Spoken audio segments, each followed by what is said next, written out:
Yes, members of the board, Tom Seth. Council, I'm sorry if I interrupt.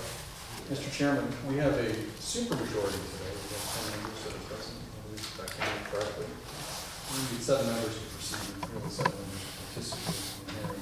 So if the other members, if there are no conflicts, perhaps there are some other members that are bloody or something. Nine, so. We do have a conflict that will appear with the second. Okay. So I'll request an excuse. Your excuse, then you.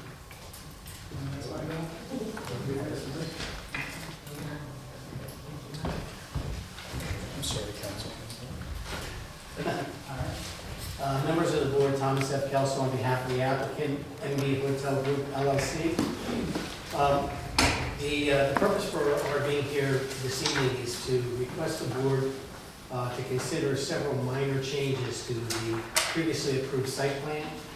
This project, if you recall, was approved in 2017 in November by this board for the development of a new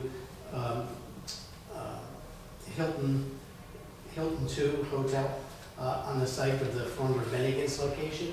As you know, it's currently under construction.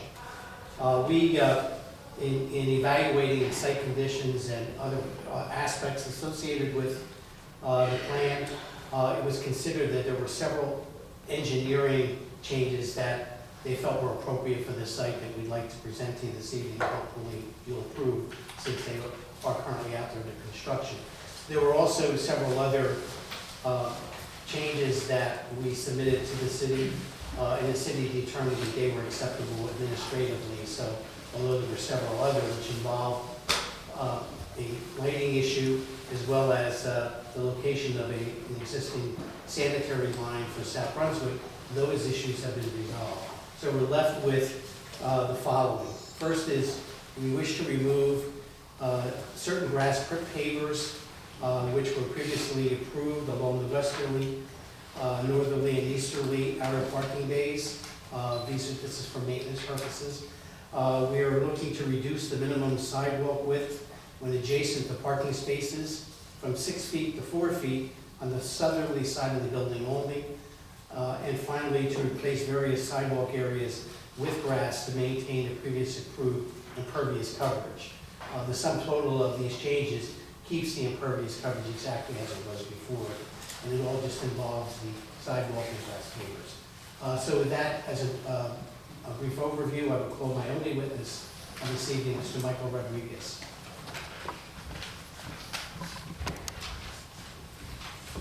Please state your name, spell your last name. Michael Rodriguez, Rodriguez. Okay, do you swear or affirm to tell the whole truth and nothing but the truth? Yes. You may proceed.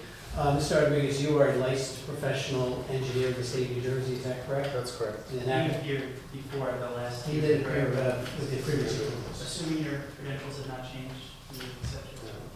Thank you very much. Mr. Rodriguez, if you could just generally go through the changes and the reasons for them, and I know we have one exhibit, which is the site plan, and we'll note that as being A1 for the record. Yeah. And this is the site plan that was submitted to the planning board's office with regard to this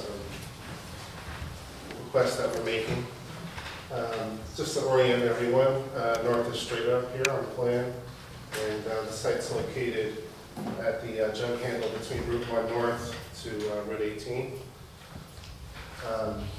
Generally, as Tom was mentioning, we've reduced the originally proposed sidewalk areas, and I'll illustrate those.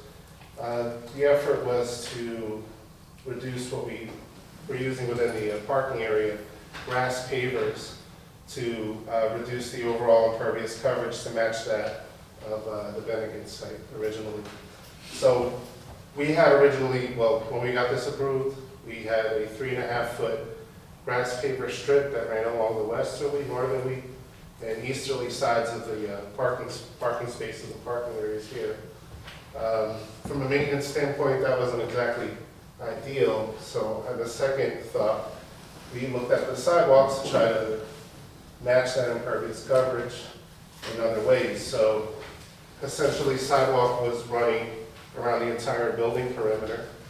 But it was rather superfluous, especially in this northwesterly corner here, this westerly point, and the area connecting this northerly sidewalk to the patio here on the easterly side of the building. So we removed those areas, and in addition, looked at this long stretch along the southerly side of the building, and by providing curb stops, we prevent vehicles from overhanging onto the sidewalk.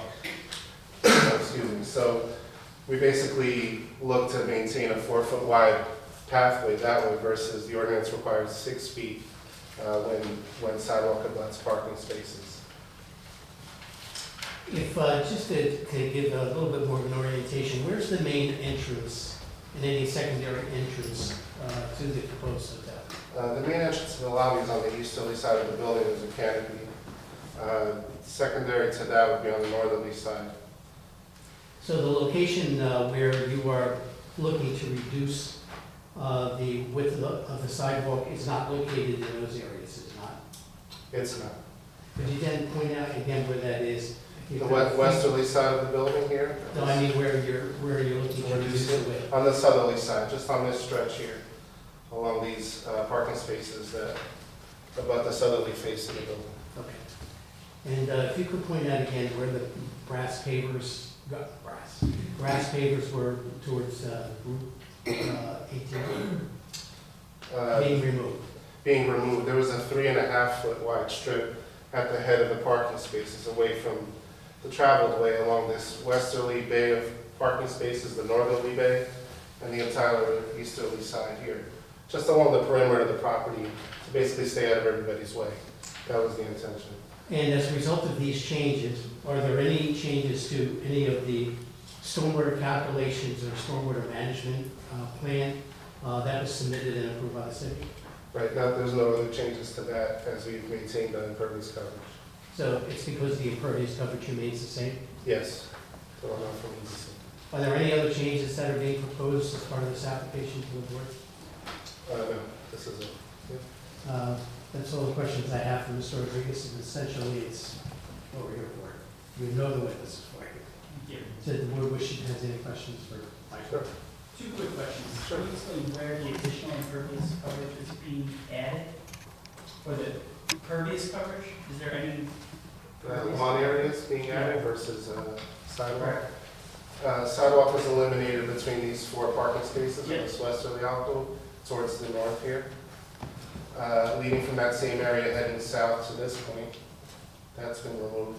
And the connection between the northerly sidewalk and this patio here along this northeasterly corner of the building. So those are now pervious surfaces? Yes. Okay, thank you. In addition, the 2 feet of sidewalk along the southerly side to reduce it to a 4-foot width. Great. Is there any concern with cars coming in to the, that's a, pretty quick turn there? Is there any concern that cars will now be hanging further out into the drive lane because you're adding a barrier to prevent the cars from overhanging the sidewalk? Do you have any concern with how that would impact traffic? Are you talking about the Yeah, southerly side here with the curb stops? Yeah. Yeah, the curb stops are intended to stop the wheels about 2 feet away from the curbs, thus the bumpers would only overhang right to the curb line. You'd maintain an open 4 feet. So that, yeah, there shouldn't be any So there's, vehicles. you're not worried about any cars hanging out further to the south in terms of their, Right. the spaces are long enough to accommodate it? Yes, they're 18-foot long spaces. It's much longer than Okay. vehicles are typically. Mr. Rodriguez, on the orient again, on the left-hand side, as I'm looking at it, that's west? West. West. You said you're removing some sidewalk on the western side. There are parking spaces there. Is there any consideration with respect to safety of individuals maneuvering through the parking lot? No, I mean, these 4 parking spaces can lead into the building right here, to this Well- door. Sorry, what was the purpose of the sidewalk in the first place? In this area where we're removing it? Yeah. It was just to maintain I mean, you could walk around the building into any door. That's not really how people function at the site, I don't think. I think they would go to the path of least, the shortest path. They would just essentially want to get to this door and this door primarily. But they do have at least 4 spaces can access the building from this door as well. Yeah. No, I'm just considering if other spaces are taken and folks who haven't checked in and don't have a key, I'm assuming that back entrance is probably key access only. So if you're parking there, you don't have a key, you're walking around, you're going to be exposed to traffic maneuvering through the parking. Yeah, I don't think that's a major concern for us.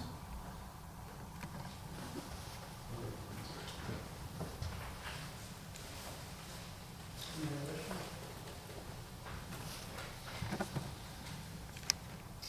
That completes our presentation. Any public questions, comments?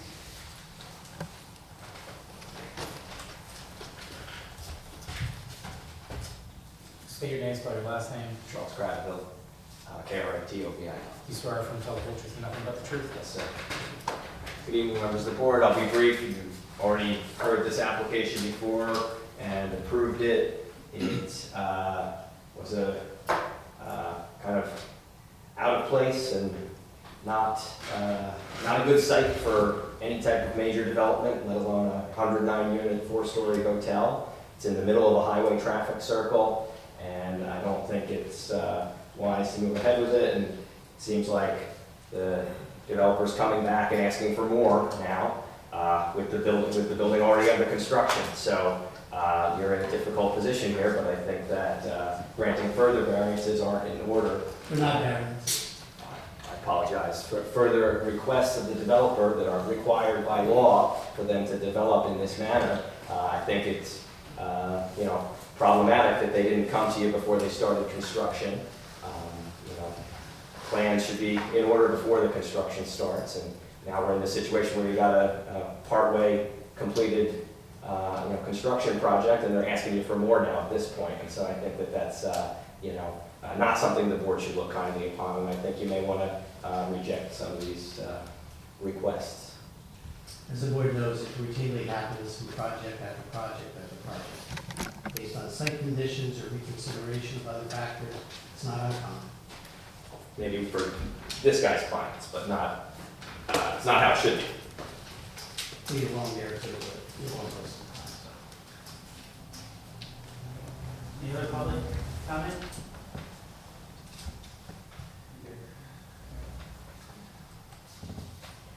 Should the board act favorably on this application, we recommend one condition of approval, which would be compliant with all previous conditions of approval set forth in the resolution planning board 2017-05 as memorialized on December 11, 2017. Do you have a motion? I'll move. I'll second.